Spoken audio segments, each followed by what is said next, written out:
L'histoire ne ment pas. La traite des Noirs fut un des plus grands génocides que l'humanité ait jamais connu.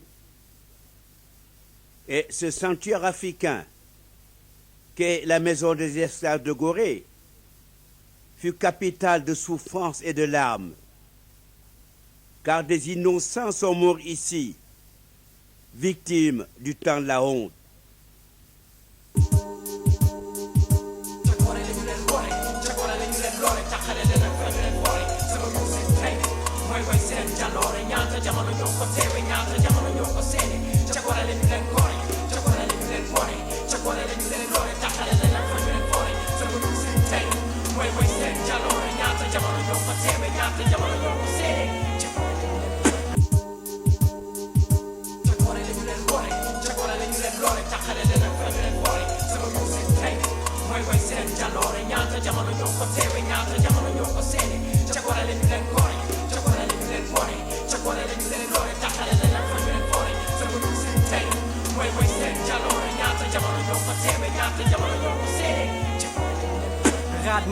Radmar, rythmé au son de sabbat.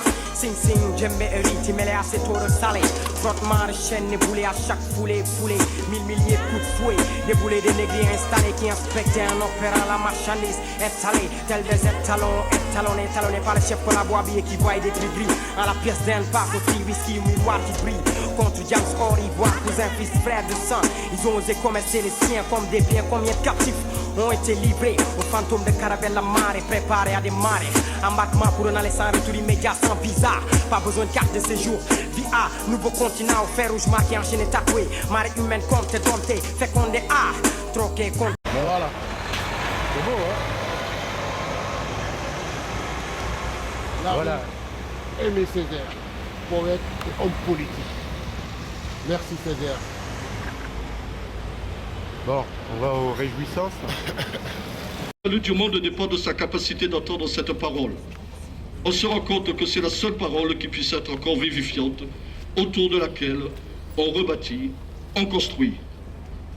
Sonnez, sonnez toujours clairon de la pensée, tonné Victor Hugo dans son recueil de poésie des châtiments. Et de conclure ainsi, à la 7e fois, les murailles tombèrent. La poésie, la pensée peuvent faire tomber toutes les murailles. Nous voulons faire tomber les tours, les remparts, les murs, et pas seulement avec les pelleteuses et autres outils de démolition. Par la poésie, le théâtre, la littérature, le cinéma, la musique, la danse, l'éducation, la peinture. Roger Thompson et Simone-Henri Valmore placent les discours politiques de Césaire dans une perspective historico-politique et mettent en lumière les relations qui unissent l'engagement politique et l'action poétique. En reprenant ainsi l'aphorisme césarien, on fait de la bonne politique en faisant de la bonne poésie. Il y a des produits de haute nécessité qui auraient pu être qualifiés par Césaire d'armes miraculeuses. 9 intellectuels antillais, dont Édouard Glissant, dont Patrick Chamoiseau, ont sorti ce manifeste. J'ose en cite quelques lignes. Dès lors, derrière le prosaïque du pouvoir d'achat ou du panier d'aménagère, se profile l'essentiel qui nous manque et qui donne du sens à l'existence, à savoir le poétique. Toute vie humaine peut équilibrer, s'articule entre autres. D'un côté sur les nécessités immédiates, du boire, survivre, manger, c'est le prosaïque, et de l'autre l'aspiration à un épanouissement de soi, là où la nourriture est de dignité, d'honneur, de musique, de chant, de sport, de danse, lecture, de philosophie, etc. c'est le poétique. Et les fruits passeront la promesse des fleurs, disait François Malherbe. Les fleurs sont là, ce sont les enfants qui sont ici présents. Ce sont les collégiens qui participent à cette inauguration. Marie Condé a initié beaucoup de choses, a permis les rencontres d'un écrivain avec des enfants, ici, dans le cadre des enfants d'artistes d'une œuvre. Vous vous en souvenez, Madame la Ministre, vous avez longuement soutenu cette action lorsque vous étiez en charge de la réussite éducative. Vous le savez aussi que cette action s'est enracinée à la Guadeloupe. D'ailleurs, nous allons partir avec la collective en Guadeloupe la semaine prochaine pour continuer cette action. Souvenir d'enfance, souvenir d'enfance. Certains auteurs de la jeunesse peuvent venir en soutien à la découverte de l'autre et du vivre ensemble. Le temps des Madras de François Zéga, Une enfance créole de Patrick Chamoiseau, Rue Cadès-Nègre de Joseph Zobel, dont c'est le 100e anniversaire de la naissance cette année, qui nous parle aussi de ses Cévennes. C'est l'invention des Désirades de Daniel Maximin. C'est Jean Controussy, c'est le gant du Shabbat d'Azouk Begag. Kateb Yassine et sa peau d'intelligence. Et Salim Toubou, ses côtes comoriens, Hassani de Mayotte à Marseille. Mais je vois qu'il faut que je conclue. Je vous ferai passer l'ensemble de toutes nos remarques, etc. Nous allons nous battre avec les armes miraculeuses, nous allons nous battre avec les armes qui nous sont laissées avec par Aimé Césaire. Qu'est-ce qu'on a fait au bon Dieu pour mériter ça, aurait dit l'autre.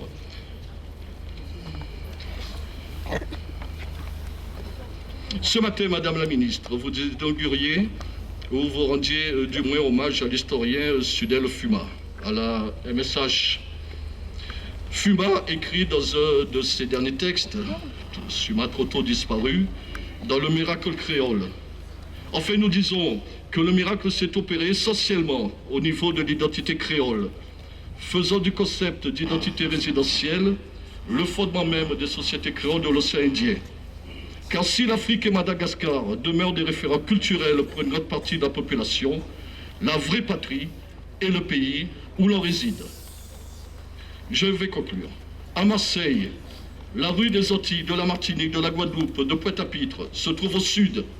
La rue Aimé Césaire se trouve au nord. À Vauban, nous en savons quelque chose. Je ferai appel une dernière fois aux poètes que sont les supporters de l'OM. Quand les virages au nord et sud se mettent à chanter, c'est tout le stade qui va s'enflammer.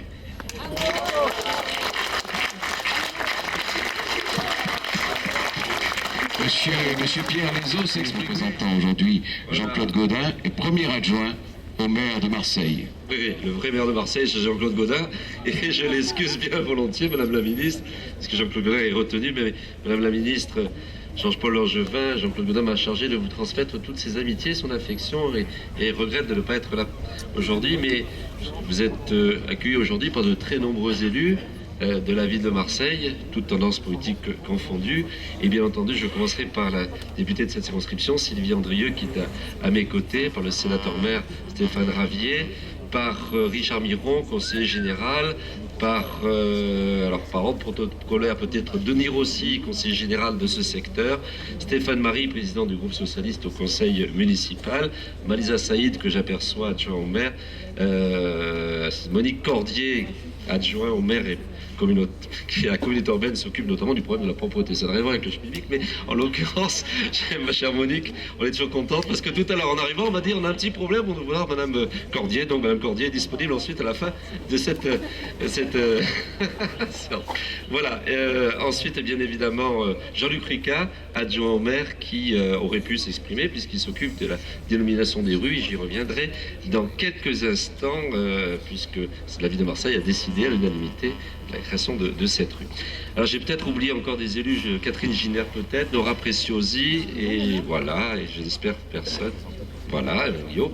Voilà, et bien sûr l'ensemble des fonctionnaires de la ville, en commençant par, après les fonctionnaires d'État qui sont très nombreux, même la juge, qui est préfète à l'égalité des chances, je me trompe toujours, monsieur le recteur qui est présent avec nous et monsieur l'inspecteur d'académie également présent à vos côtés. La ministre, c'est donc à la fois des hauts fonctionnaires de haut niveau et puis des élus qui sont venus vous accueillir aujourd'hui parce qu'il s'agit d'un événement extrêmement important. Soyez donc bien bienvenus dans ce 14e arrondissement après le très joli discours qu'on vient d'entendre il y a quelques instants de Pierre Lézot, qui n'a pas été trop long, bien que M. Caraplis lui ait fait des gros yeux plusieurs fois. C'était très intéressant, vous aurez bien écouté quelques minutes de plus. Alors Madame la Ministre, votre présence parmi nous montre tout votre intérêt et bien sûr celui de l'État pour la dénomination de cette rue. Son nom est illustre et c'est celui d'un immense poète, d'un homme politique dont l'humanisme ne s'est jamais démenti. Avec Jean-Claude Gaudin qui a participé à la création de cette rue et qui a donné bien sûr son accord, nous ne pouvons à Marseille qu'être fiers de rendre hommage à une telle personnalité d'exception. D'autant plus fier que l'inauguration de cette rue qui relie désormais les habitations à une école, et ça a été dit il y a quelques instants, Tour Sainte, contribue à l'éducation de nos concitoyens et au mieux vivre ensemble. Je sais, Madame la Ministre, que vous serez sensible, vous qui avez été ministre, et ça a été dit il y a quelques minutes, ministre délégué à la réussite éducative dans le gouvernement de Jean-Marc Ayrault. Cette belle cérémonie qui nous rassemble aujourd'hui résulte d'une volonté commune. Permettez-moi de remercier en premier lieu Pierre Lezeau qui s'est exprimé il y a quelques instants, qui représente aujourd'hui le comité Maméga. Cette association avec les membres du collectif centenaire d'Aimé Césaire à Marseille a eu l'heureuse initiative de proposer le beau nom d'Aimé Césaire à cette rue. C'est une excellente initiative qui a rencontré l'approbation de la commission des rues et du conseil municipal unanime le 9 décembre 2013 et nous en félicitons. Cette commission était présidée à l'époque par l'adjointe au maire Laure Agnès Karadec et cette commission aujourd'hui est présidée par Jean-Luc Rica, voilà, qui est présent à nos côtés, conseiller municipal délégué à la circulation et au stationnement et qui est d'ailleurs un élu du quartier de Vauban dont on parlait quelques instants, qui est la rue de la Martinique, la rue de la Guadeloupe et voilà. Et donc enfin dans le 14e arrondissement, nous allons en quelque sorte participer, rattraper notre retard puisque c'était évidemment concentré dans le sud de Marseille. Alors, avec tous les participants de cette commission à service, je sais que Jean-Luc consacre beaucoup de temps et d'énergie pour donner aux rues de Marseille le nom d'illustre personnalité. En principe, Madame la Ministre, personnalité locale, le maire y pense, mais pour Aimé Césaire, nous avons bien sûr pris une dimension plus importante. Et donc, c'est un exercice particulièrement compliqué, difficile, qui fait l'objet de longues discussions et tractations entre les associations, le comité du Vieux de Marseille, des comités d'intérêt de quartier que je salue. Et donc, c'est un exercice délicat, mais pour cette fois-ci, ça a été l'unanimité. On ne pouvait mieux rêver d'emplacement que cette rue pour montrer que l'héritage d'Aimé Césaire est un héritage encore bien vivant, 2 ans après le centenaire de sa naissance, le 26 juin 1913, au nord-est de la Martinique. Entre l'avenue de la Tour-Sainte et la rue des Bessons, cette rue est en effet riche d'une présence ancienne et active de citoyens d'origine antillaise. Françoise Ega, né en Martinique et écrivain dont on a parlé il y a quelques instants, aussi a vécu près d'ici, dans le quartier de la Busserine. Ce fut aussi une femme de combat, une éducatrice infatigable des jeunes dans son quartier, qui est disparue prématurément en 1976. Elle lisait et elle admirait bien sûr Aimé Césaire et on comprend bien sûr pourquoi. Ce grand humaniste est une référence universelle dans la littérature et dans le combat politique au service de la liberté et du rassemblement des peuples. Pour la France d'outre-mer et pour notre métropole, c'est une source d'inspiration constante. Je ne vais pas, bien sûr, avant vous, Madame la Ministre, me lancer dans sa biographie. Je pense que vous allez, tout à l'heure, vous livrez à cet exercice. Mais une journée n'y suffirait d'ailleurs pas. Mais vous me permettrez cependant, au nom de la ville de Marseille, de rendre hommage aux qualités intellectuelles et exceptionnelles d'Aimé Césaire, en particulier à son concept de négritude, pour rendre leur dignité à tous les peuples de l'Afrique noire et aux minorités noires d'Amérique, d'Asie, d'Europe et d'Océanie. Vous nous permettrez également de saluer sa capacité d'avoir su mêler l'élan du grand poète qu'il était et son engagement courageux au service de notre République, notamment en tant que maire de Fort-de-France et député de la Martinique. Madame la Ministre, Marseille est une ville multiple par ses communautés, par son métissage, par les spécificités de ses noyaux villageois, mais Marseille est aussi indivisible dans les valeurs qu'elle porte et aussi parce qu'il nous tient le plus à cœur et notamment à notre maire Jean-Claude Gaudin, le mieux vivre ensemble. La République a honoré Aimé Césaire en inscrivant son nom au Panthéon. La ville de Marseille, elle, lui donne une rue pour que son esprit empreint de générosité inspire des décisions qui continuent de l'emporter contre toutes les formes d'exclusion, de haine, de xénophobie, de racisme ou d'antisémitisme. Et avant de conclure, je voudrais citer une dernière fois Aimé Césaire qui donne une magnifique définition de la signification d'une vie d'homme. C'est quoi une vie d'homme? C'est le combat de l'ombre et de la lumière, c'est une lutte entre espoir et désir, entre la lucidité et la ferveur. Je suis du côté de l'espérance, mais d'une espérance conquise, lucide, hors de toute naïveté. Cette très belle définition résume en fait ce qu'était Aimé Césaire, un homme profondément humaniste qui n'abandonnera jamais ses convictions avec cet espoir de le voir un jour se réaliser pour le bien de tous. Merci beaucoup.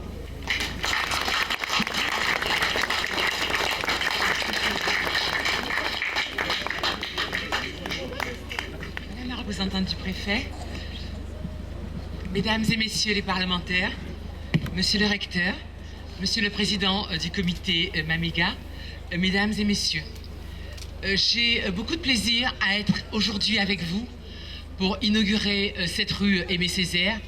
Et en le faisant, d'abord, je tiens à rendre hommage au travail des associations, notamment du comité Maméga, qui depuis des années est investi sur Marseille et avec qui j'ai déjà eu l'occasion de venir, et aussi au comité qui s'est investi pour que Aimé Césaire soit honoré ici aujourd'hui.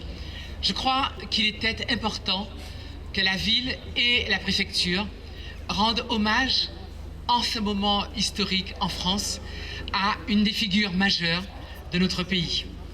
Cette inauguration nous permet de rappeler qu'Aimé Césaire a été un haut degré de la conscience universelle. Il a remis au goût du jour, au centre de la République, le patrimoine, la créativité et la culture de la Martinique et des Outre-mer dans leur ensemble. Il nous a donné des éléments pour changer le regard de la France sur les Antilles, des Antillais sur eux-mêmes, des regards sur l'Afrique, du regard sur les Noirs. Il a permis de redécouvrir ce qu'étaient ces identités créoles et il a permis aux Français de tourner vers eux-mêmes ce regard et de voir les relations qu'ils avaient entretenues avec l'Afrique, avec les peuples noirs, avec le reste du monde. Tout le monde se rappelle les obsèques d'Aimé Césaire le 20 avril 2008, où il y avait une foule immense qui est venue se recueillir durant 2 jours devant son cercueil dans le stade de Dillon. Ce cortège n'était pas seulement celui des officiels. 20 000 personnes ont défilé pour lui rendre hommage.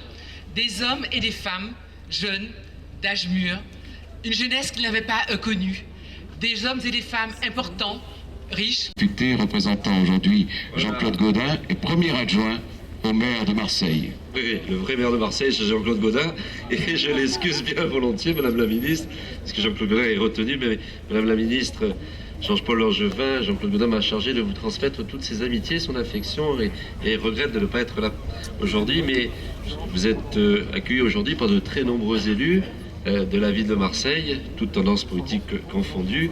Et bien entendu, je commencerai par la députée de cette circonscription, Sylvie Andrieux, qui est à mes côtés, par le sénateur-maire Stéphane Ravier, par Richard Miron, conseiller général, par ordre protocolaire peut-être Denis Rossi, conseiller général de ce secteur, Stéphane Marie, président du groupe socialiste au conseil municipal, Malisa Saïd, que j'aperçois adjoint au maire, Monique Cordier, adjoint au maire et qui est la communauté urbaine, s'occupe notamment du problème de la propreté. Ça n'a rien à voir avec le public, mais en l'occurrence, ma chère Monique, on est toujours contente parce que tout à l'heure en arrivant, on m'a dit on a un petit problème, on doit voir Madame Cordier. Donc Madame Cordier est disponible ensuite à la fin de cette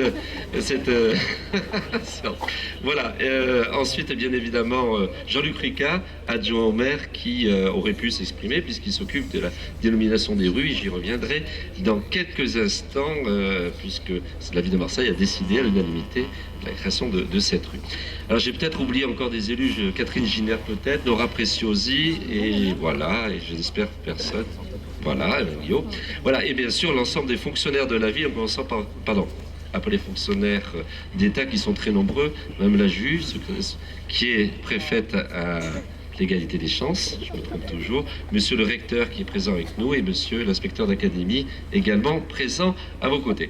La ministre, c'est donc à la fois des hauts fonctionnaires de haut niveau et puis des élus qui sont venus vous accueillir aujourd'hui parce qu'il s'agit d'un événement extrêmement important. Soyez donc bien bienvenus dans ce 14e arrondissement après le très joli discours qu'on vient d'entendre il y a quelques instants de Pierre Lezeau, qui n'a pas été trop long, bien que M. Caraplis lui ait fait les gros yeux plusieurs fois. C'était très intéressant, vous aurez bien écouté quelques minutes de plus. Alors Madame la Ministre, votre présence parmi nous montre tout votre intérêt et bien sûr celui de l'État pour la dénomination de cette rue. Son nom est illustre et c'est celui d'un immense poète, d'un homme politique dont l'humanisme ne s'est jamais démenti. Avec Jean-Claude Gaudin qui a participé à la création de cette rue et qui a donné bien sûr son accord, nous ne pouvons à Marseille qu'être fiers de rendre hommage à une telle personnalité d'exception. D'autant plus fier que l'inauguration de cette rue qui relie désormais les habitations à une école, et ça a été dit il y a quelques instants, Tour-Sainte, contribue à l'éducation de nos concitoyens et au mieux vivre ensemble. Je sais, Madame la Ministre, que vous serez sensible, vous qui avez été ministre, et ça a été dit il y a quelques minutes, ministre délégué à la réussite éducative dans le gouvernement de Jean-Marc Ayrault. Cette belle cérémonie qui nous rassemble aujourd'hui résulte d'une volonté commune. Permettez-moi de remercier en premier lieu Pierre Lezeau qui s'est exprimé il y a quelques instants, qui représente aujourd'hui le comité Mamega. Cette association avec les membres du collectif centenaire d'Aimé Césaire à Marseille a eu l'heureuse initiative de proposer le beau nom d'Aimé Césaire à cette rue.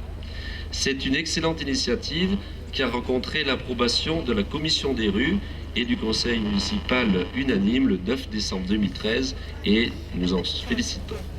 Cette commission était présidée à l'époque par l'adjointe au maire Laure-Agnès Karadec et cette commission aujourd'hui est présidée par Jean-Luc Rica, voilà, qui est présent à nos côtés, conseiller municipal délégué à la circulation et au stationnement et qui est d'ailleurs un élu du quartier de Vauban dont on parlait quelques instants, qui est la rue de la Martinique, la rue de la Guadeloupe et voilà. Et donc enfin dans le 14e arrondissement, nous allons en quelque sorte participer, rattraper notre retard puisque c'était évidemment concentré dans le sud de Marseille.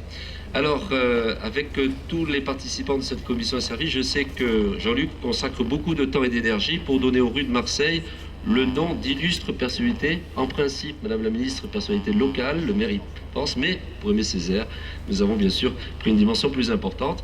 Et donc c'est un exercice particulièrement compliqué, difficile, qui fait l'objet de longues discussions et tractations entre les associations, le comité du Vieux de Marseille, des comités d'intérêt de quartier que je salue. Et donc c'est un exercice délicat, mais pour cette fois-ci, ça a été l'unanimité.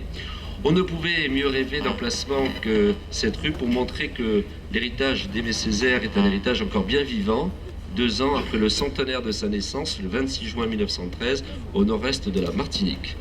Entre l'avenue de la Tour-Sainte et la rue des Bessons, cette rue est en effet riche d'une présence ancienne et active de citoyens d'origine antillaise. Françoise Ega, né en Martinique et écrivain dont on a parlé il y a quelques instants, a aussi vécu près d'ici, dans le quartier de la Busserine. Ce fut aussi une femme de combat, une éducatrice infatigable des jeunes dans son quartier, qui est disparue prématurément en 1976. Elle lisait et elle admirait bien sûr Aimé Césaire et on comprend bien sûr pourquoi.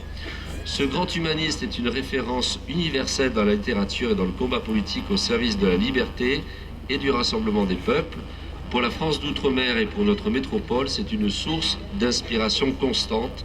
Je ne vais pas, bien sûr, avant vous, Madame la Ministre, me lancer dans sa biographie. Je pense que vous allez tout à l'heure vous livrer à cet exercice. Mais une journée n'y suffirait d'ailleurs pas. Mais vous me permettrez cependant, au nom de la ville de Marseille, de rendre hommage aux qualités intellectuelles et exceptionnelles d'Aimé Césaire, en particulier à son concept de négritude, pour rendre leur dignité à tous les peuples de l'Afrique noire et aux minorités noires d'Amérique, d'Asie, d'Europe et d'Océanie. Vous nous permettrez également de saluer sa capacité d'avoir su mêler l'élan du grand poète qu'il était et son engagement courageux au service de notre République, notamment en tant que maire de Fort-de-France et député de la Martinique. Madame la Ministre, Marseille est une ville multiple par ses communautés, par son métissage, par les spécificités de ses noyaux villageois, mais Marseille est aussi indivisible dans les valeurs qu'elle porte et aussi parce qu'il nous tient le plus à cœur et notamment à notre maire Jean-Claude Gaudin, le mieux vivre ensemble.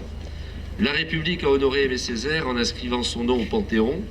La ville de Marseille, elle, lui donne une rue pour que son esprit empreint de générosité inspire des décisions qui continuent de l'emporter contre toutes les formes d'exclusion, de haine, de xénophobie, de racisme ou d'antisémitisme.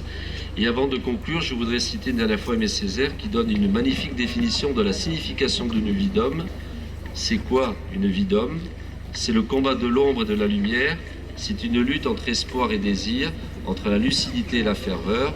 Je suis du côté de l'espérance, mais d'une espérance conquise, lucide, hors de toute naïveté. Cette très belle définition résume en fait ce qu'était Aimé Césaire, un homme profondément humaniste qui n'abandonnera jamais ses convictions avec cet espoir de le voir un jour se réaliser pour le bien de tous. Merci beaucoup.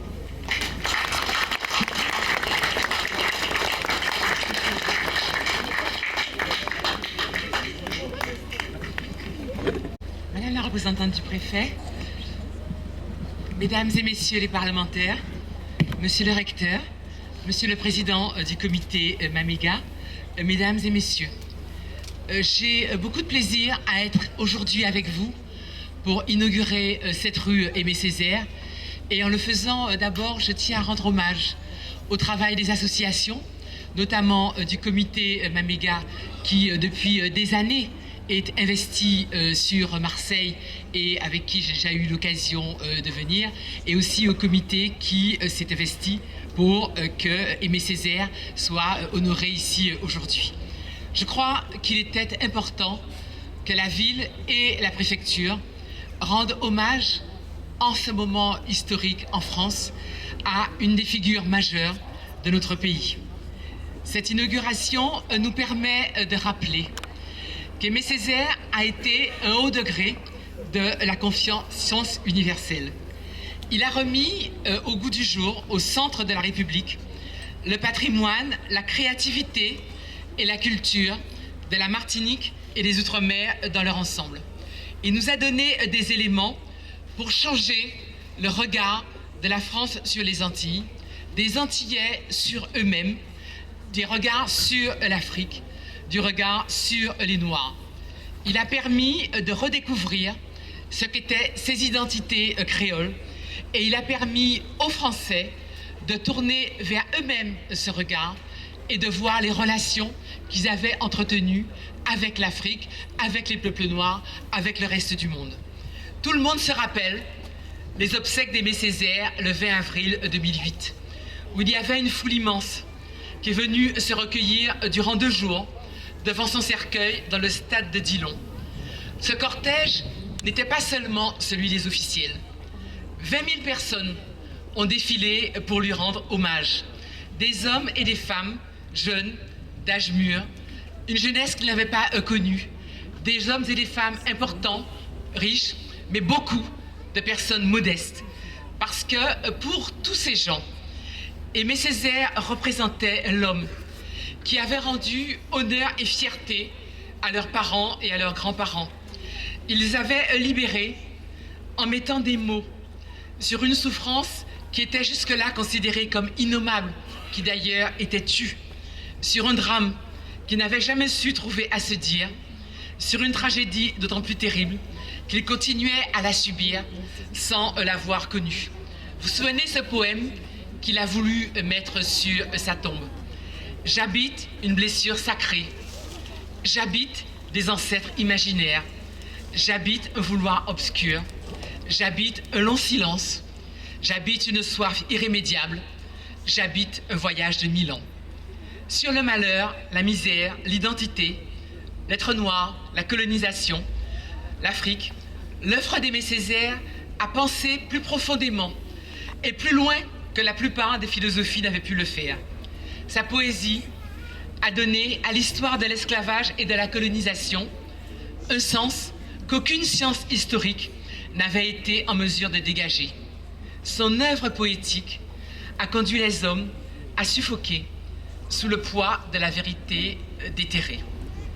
Et il a rappelé évidemment les malédictions enchaînées, les hoquetements des mourants, le bruit de ceux qu'on jette à la mer, tout ce qui évidemment nous parle parce que ce sont des tragédies enfouies.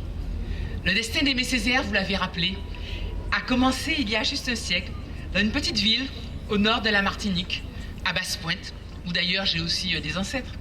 Et cette ville était bordée par l'océan et la lèche hystérique de ses vagues. Son père était receveur des contributions indirectes et sa mère était couturière. Vous savez, où il parle souvent du bruit de la machine à coudre qu'elle faisait tourner pour leurs plus grandes fins. Et effectivement, dès son jeune âge, il dévorait tous les livres, non comme tant d'autres pour se dévorer lui-même, mais pour dévorer le monde.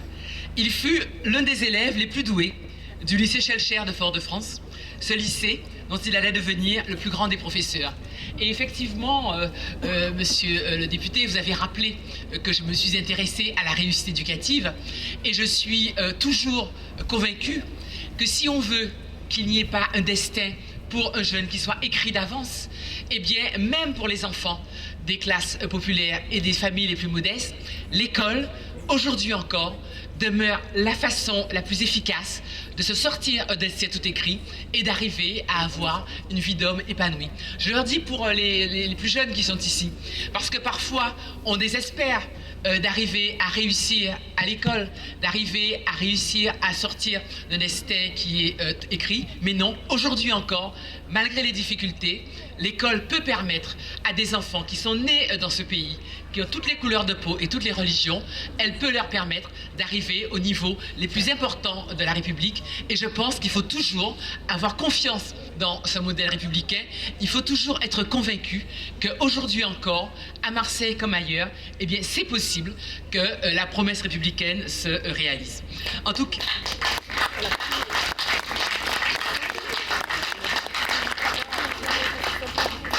En tout cas, notre jeune Aimé Césaire était si brillant à l'école que ses professeurs l'a exhorté à entrer à Hippocagne.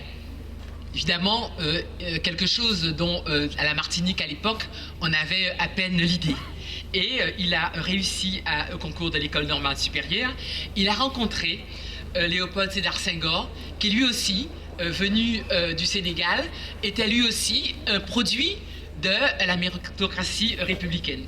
Donc ensuite, Césaire a créé cette idée de la négritude, et il faut bien dire que la négritude a été d'abord le rejet de l'assimilation culturelle, le rejet d'une certaine image du noir incapable de construire une civilisation.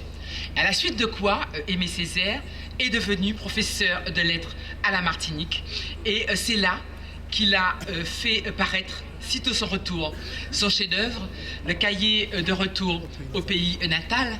Et il est assez surprenant de constater que le cahier a été publié en même temps que le début de la Seconde Guerre mondiale, où, comme vous le savez, un certain nombre de gens se sont vus dénier leur humanité.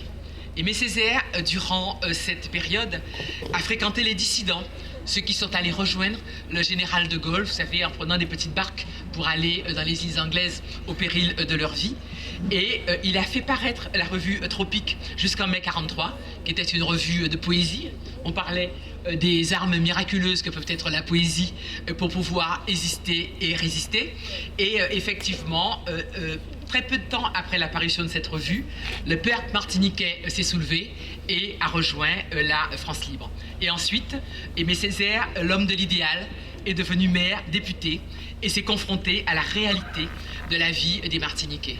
Ce qui m'a surtout frappé, parce que c'est évidemment en tant que jeune avocate, j'ai eu l'occasion de le rencontrer, c'est vrai que c'était bien entendu un homme intransigeant sur le plan des idées, mais c'était surtout un homme bienveilleux, généreux, altruiste. Et toute personne qui s'adressait à lui, même la plus humble, pouvait le rencontrer et l'entendre lui parler de ses difficultés. C'était un grand homme parce qu'il savait que l'honneur ne vient pas de la fonction exercée, mais de la personne qui donne de la valeur à la fonction. Être maire, ce fut pour lui non un titre, mais une responsabilité. Je pense que les élus ici présents le savent. Ce fut parfois une charge et toujours une mission. Quand il s'est lancé dans un débat qui peut sembler paradoxal pour quelqu'un qui prônait l'autonomie, celui de la départementalisation, eh bien pourquoi Aimé Césaire a réclamé la départementalisation, donc l'égalité des droits sociaux avec la métropole, parce qu'il savait qu'à cette époque-là, à la Martinique, l'ouvrier était à la merci de tout, de la maladie, de l'invalidité, de la vieillesse. Il n'y avait pas d'indemnité pour les femmes accouchant, et par conséquent, la misère était quelque chose qui frappait terriblement l'homme de la Martinique et des Antilles. Et grâce à la loi de mars 1946 sur la départementalisation, eh bien, ces régions éloignées ont pu commencer à entrer dans la modernité et à avoir des droits, à avoir un certain nombre de réalisations. Et je pense que là encore, c'est une raison pour laquelle Aimé Césaire a été si aimé à la Martinique. Quand il a parlé de la négritude et de la colonisation, je pense que ce qu'il croyait profondément, c'est que notre pays est suffisamment grand pour pouvoir reconnaître ses erreurs. et que par conséquent, il fallait à la fois que les descendants des peuples colonisés puissent trouver au cœur de leur désolation la vigueur de se lever et d'avancer vers l'avenir. Mais il fallait surtout que tous ensemble, nous puissions assumer ce passé pour pouvoir bâtir un devenir commun. Et je crois que jusqu'à la fin de ses jours, eh bien, c'est une chose qu'il a vraiment marqué. Il a toujours voulu que nous puissions nous reconnaître dans la réalité de la France, j'allais dire dans la grandeur de la France. Et le fait de parler de la négritude et de la colonisation n'évite pas le fait de croire profondément au vivre ensemble. Il faut dire que le vivre ensemble, hier comme aujourd'hui, n'est jamais gagné d'avance, n'est jamais un atout, une rente de situation. Un philosophe cher à Aimé Césaire écrivait que les hommes en société étaient comme des porcs épics, transis par le froid d'une journée d'hiver. Ils se rassemblent les uns les autres pour se réchauffer, mais dès qu'ils se sont rapprochés, ils ressentent les atteintes de leur piquant et s'éloignent de nouveau, de sorte qu'ils sont ballottés entre les deux mots, jusqu'à ce qu'ils trouvent la bonne distance pour rendre la vie favorable. Dans cette période difficile de notre histoire, quand parfois les uns et les autres se hérissent sur leur quant à soi, quand on a parfois la tentation de sombrer dans le ressentiment ou dans la peur de l'autre, la vie et l'œuvre d'Aimé Césaire peuvent constituer pour nous un viatique, une leçon d'éthique et un appel à la responsabilité. La négritude que prônait Aimé Césaire était la reconnaissance d'une singularité, d'une expérience, d'une culture. Elle ne fut jamais une revendication communautariste. Aimé Césaire ne fut jamais l'homme d'une souffrance contre une autre, d'une histoire comme une autre, contre une autre. Il parlait d'une même voix universelle pour tous ceux que l'histoire avait frappé de ses poings. Et je tiens à vous rappeler un fragment du cahier du retour au pays natal, où il disait, quand il parlait de la négritude et de lui-même, « Comme il y a des hommes hyènes et des hommes panthères, je serai un homme juif, un homme cafre, un homme hindou de Calcutta, un homme de Harlem qui ne vote pas, l'homme famine, l'homme insulte, l'homme torture, l'homme pogrom, un chiot, un mendigo. » Autrement dit, dans la conception du monde d'Aimé Césaire, ce n'est pas une souffrance contre une autre.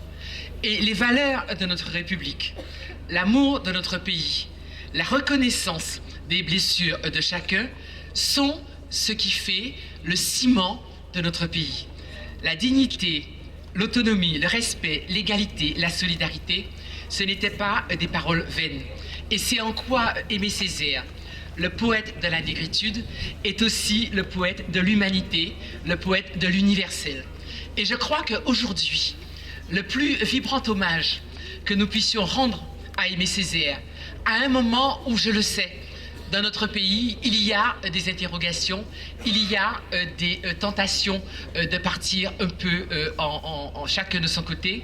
Je pense que nous devons être à la hauteur des valeurs pour lesquelles il s'est battu sa vie durant, l'unité dans la diversité.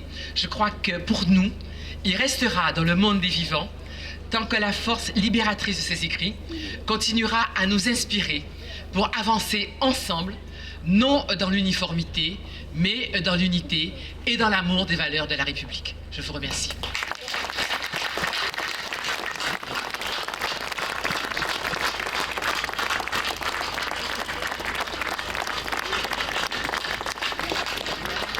Madame le ministre, les jeunes de Marseille ont souhaité...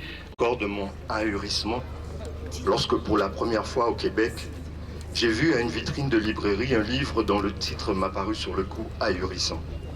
Le titre, c'était « Nous autres, nègres blancs d'Amérique ».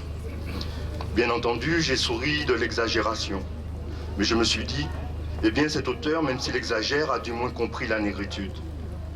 Oui, nous constituons bien une communauté, mais une communauté d'un type bien particulier, reconnaissable à ceci qu'elle a été, en tout cas qu'elle s'est constituée en communauté. D'abord une communauté d'oppression subie, une communauté d'exclusion imposée, une communauté de discrimination profonde. Bien entendu, et c'est à son honneur, en communauté aussi de résistance continue, de lutte opiniâtre pour la liberté et d'indomptable espérance. La négritude, à mes yeux, n'est pas une philosophie. La négritude n'est pas une métaphysique. La négritude n'est pas une prétentieuse conception de l'univers. C'est une manière de vivre l'histoire dans l'histoire. L'histoire d'une communauté dont l'expérience apparaît, à vrai dire, singulière, avec ses déportations de population, ses transferts d'hommes d'un continent à l'autre, les souvenirs de croyances lointaines, ces débris de cultures assassinées. C'est dire que la négritude au premier degré peut se définir comme prise de conscience de la différence, comme mémoire, comme fidélité et comme solidarité. Mais la négritude n'est pas seulement passive, elle n'est pas de l'ordre du pâtir et du subir. Ce n'est ni un pathétisme, ni un dolorisme. La négritude résulte d'une attitude active et offensive de l'esprit. Elle est sursaut et sursaut de dignité. Elle est refus, je veux dire refus de l'oppression. Elle est combat, c'est-à-dire combat contre l'inégalité. Elle est aussi révolte. Mais alors, me direz-vous, révolte contre quoi? Je ne crois pas.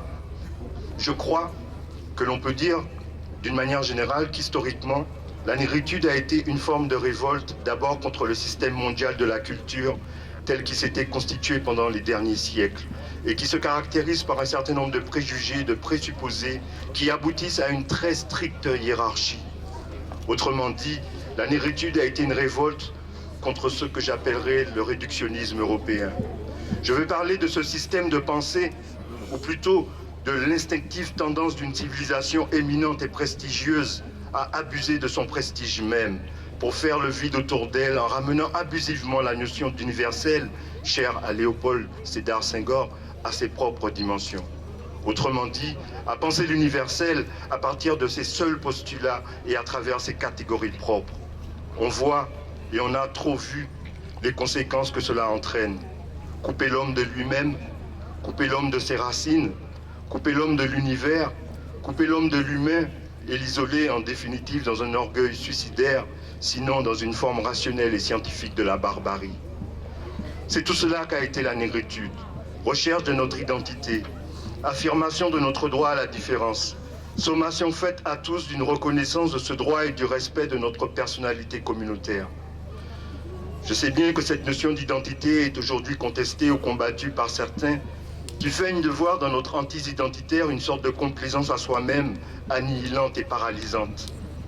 Pour ma part, je n'en crois rien.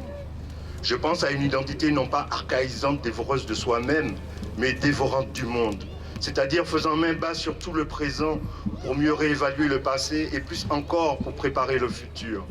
Car enfin, comment mesurer le chemin parcouru si on ne sait ni d'où l'on vient, ni où l'on veut aller? Qu'on y pense. Je vois que certains s'interrogent de temps en temps sur la négritude.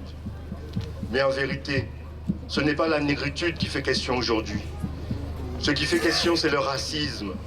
C'est la recrudescence du racisme dans le monde entier. Ce sont les foyers de racisme qui, ça et là, se rallument. C'est cela qui fait question. C'est cela qui doit nous préoccuper. Alors, est-ce bien le moment pour nous de baisser la garde et de nous désarmer nous-mêmes? En fait, le moment actuel est pour nous fort sévère, car à chacun d'entre nous, une question est posée personnellement. Ou bien se débarrasser du passé comme d'un fardeau encombrant et déplaisant qui ne fait qu'entraver notre évolution, ou bien l'assumer violemment, en faire un point d'appui pour continuer notre marche en avant.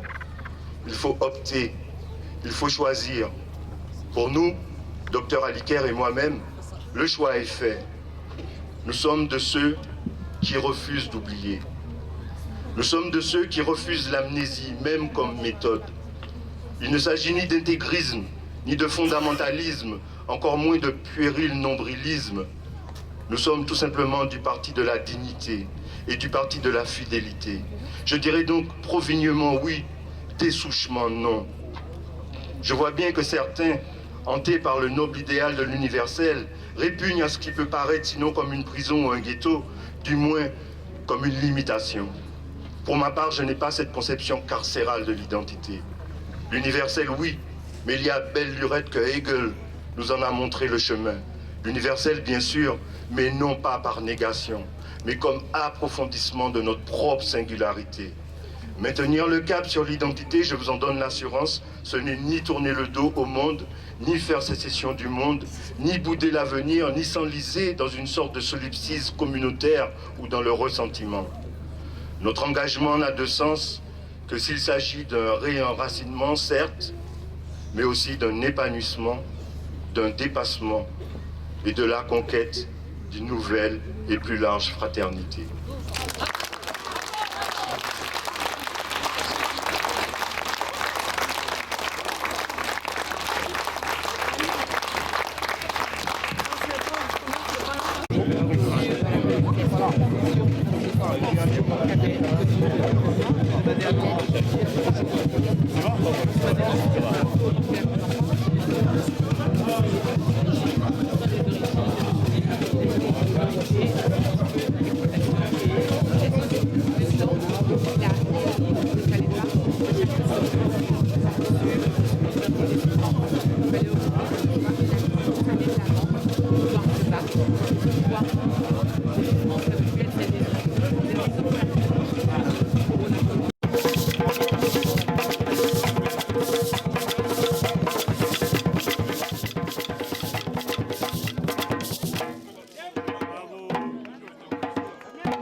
Bravo les gars.